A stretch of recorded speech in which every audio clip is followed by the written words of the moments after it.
വൈദ്യുതി പ്രതിസന്ധി മറികടക്കാൻ തിരക്കിട്ട നീക്കങ്ങളുമായി കെ.എസ്.ഇ.ബി. റൗണ്ട് ക്ലോക്ക് അടിസ്ഥാനത്തിൽ 200 മെഗാവാട്ട് വൈദ്യുതി വാങ്ങാൻ അനുമതി തേടി. കെ.എസ്.ഇ.ബിയുടെ ആവശ്യം റെഗുലേറ്ററി കമ്മീഷൻ ഇന്ന് പരിഗണിക്കും. അനുമതി ലഭിച്ചാൽ അടുത്ത ദിവസം മുതൽ വൈദ്യുതി ലഭ്യമാകുകയും ചെയ്യും. ദേവൻ എം ആണ് വിവരങ്ങളുമായി ചേരുന്നത്. ദേവൻ, എന്തായാലും ആശ്വാസകരമായിട്ടുള്ള വാർത്തയാണ്. ഈ വൈദ്യുതി പ്രതിസന്ധി കുറച്ച് ദിവസങ്ങളായി തുടങ്ങിയിട്ട് സർക്കാരിനെതിരെ വലിയ വിമർശനമൊക്കെ ഉയരുകയും ചെയ്തു. അപ്പോൾ അത് പരിഹരിക്കാനുള്ള നടപടി കെ.എസ്.ഇ.ബിയുടെ ഭാഗത്തു നിന്നും എങ്ങനെയാണ് ഉണ്ടാകുന്നത്?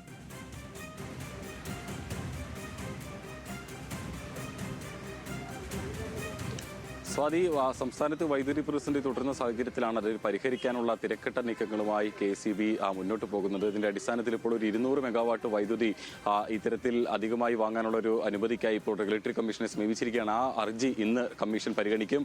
ഒരുപക്ഷെ അനുകൂല തീരുമാനമുണ്ടായാൽ നാളെ മുതൽ തന്നെ ആ അധിക വൈദ്യുതി നമുക്ക് ലഭ്യമായി തുടങ്ങുമെന്നാണ് കരുതുന്നത്. പ്രധാനമായും രണ്ടിടത്ത് നിന്ന് 100 മെഗാവാട്ടും വൈദ്യുതി വീതമാണ് ഈ കെ.എസ്.ഇ.ബി. വാങ്ങാൻ ഉദ്ദേശിക്കുന്നത്. ഒന്ന് NTPC-യിൽ നിന്നും 100 മെഗാവാട്ടും, ഒപ്പം തന്നെ പവർ പൾസ് ട്രേഡിംഗ് സൊല്യൂഷൻ എന്ന് പറയുന്ന സ്വകാര്യ ഏജൻസിയിൽ നിന്നും 100 മെഗാവാട്ടും. അങ്ങനെ 200 മെഗാവാട്ട് വൈദ്യുതിയാണ് കെ.എസ്.ഇ.ബി. വാങ്ങാൻ ഉദ്ദേശിക്കുന്നത്. 5 രൂപ 96 പൈസയ്ക്കായിരിക്കും ഈ വൈദ്യുതി വാങ്ങുക. ഈ വൈദ്യുതി കൂടി ലഭ്യമാകുന്നതോടുകൂടി തന്നെ നിലവിലുള്ള പ്രതിസന്ധിക്ക് ഒരു ചെറിയ ആശ്വാസമാകുമെന്ന് നമുക്ക് പറയാം. കാരണം കഴിഞ്ഞ ദിവസം solar energy corporation of energy India ലിമിറ്റഡുമായിട്ട് ചേർന്നുകൊണ്ട് 200 മെഗാവാട്ടിന്റെ ദീർഘകാല കരാറിൽ കെ.എസ്.ഇ.ബി. ഏർപ്പെട്ടിട്ടുണ്ടായിരുന്നു.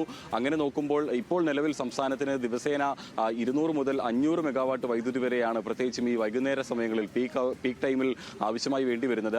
ആ ഒരു വൈദ്യുതി ഈ പറയുന്ന പോലെ തന്നെ പല മേഖലകളിൽ നിന്നായി ശേഖരിച്ചുകൊണ്ട് നിലവിലുള്ള വൈദ്യുതി പ്രതിസന്ധിക്ക് പരിഹാരം കാണാനുള്ള ഒരു ശ്രമമാണ് കെ.എസ്.ഇ.ബിയുടെ ഭാഗത്തുനിന്നും ഉണ്ടാകുന്നത്. പക്ഷേ അതേസമയം തന്നെ വരും ദിവസങ്ങളിൽ ഈ പ്രതിസന്ധി തുടരാനുള്ള സാധ്യതയുണ്ട്. പ്രത്യേകിച്ച് പവർ എക്സ്ചേഞ്ച് വഴി സംസ്ഥാനത്തിന് അർഹമായ അല്ലെങ്കിൽ സംസ്ഥാനത്തിന് വേണ്ട വൈദ്യുതി ലഭിക്കാത്തൊരു സാഹചര്യമുണ്ട്. അതുകൊണ്ട് തന്നെ ഈ വരും ദിവസങ്ങളിൽ വേനൽ കനക്കുകയാണെന്നുണ്ടെങ്കിൽ ഈ പ്രതിസന്ധി തുടരും എന്ന് തന്നെയാണ് മന്ത്രിയും നേരത്തെ പറഞ്ഞിട്ടുള്ളത്. അങ്ങനെയാണെന്നുണ്ടെങ്കിൽ ഒരു ദീർഘകാല അടിസ്ഥാനത്തിൽ ചില മുൻ തയ്യാറെടുപ്പുകൾ നടത്തേണ്ടതുണ്ട്. അതുകൂടി പരിഗണിച്ചുകൊണ്ട് ഈ ഡീപ് പോർട്ടൽ വഴി ഉള്ള കരാറുകളിൽ ഏർപ്പെടുത്താനുള്ള അല്ലെങ്കിൽ അത്തരം നീക്കങ്ങൾ കൂടി നടത്താൻ കെ.എസ്.ഇ.ബി. പരിഗണിക്കുന്നുണ്ട്.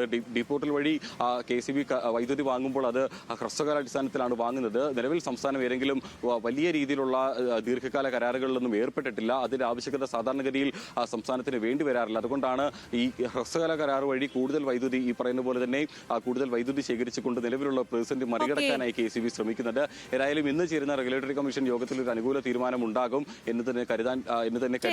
ഒപ്പം തന്നെ ഈ പറയുന്ന ദേവൻ, എന്തായാലും സംസ്ഥാനത്തെ വൈദ്യുതി പ്രതിസന്ധിക്ക് പരിഹാരം കാണാനൊരുങ്ങുകയാണ് കെ.എസ്.ഇ.ബി. ആ വിവരങ്ങളാണ് ദേവൻ നൽകിയത്.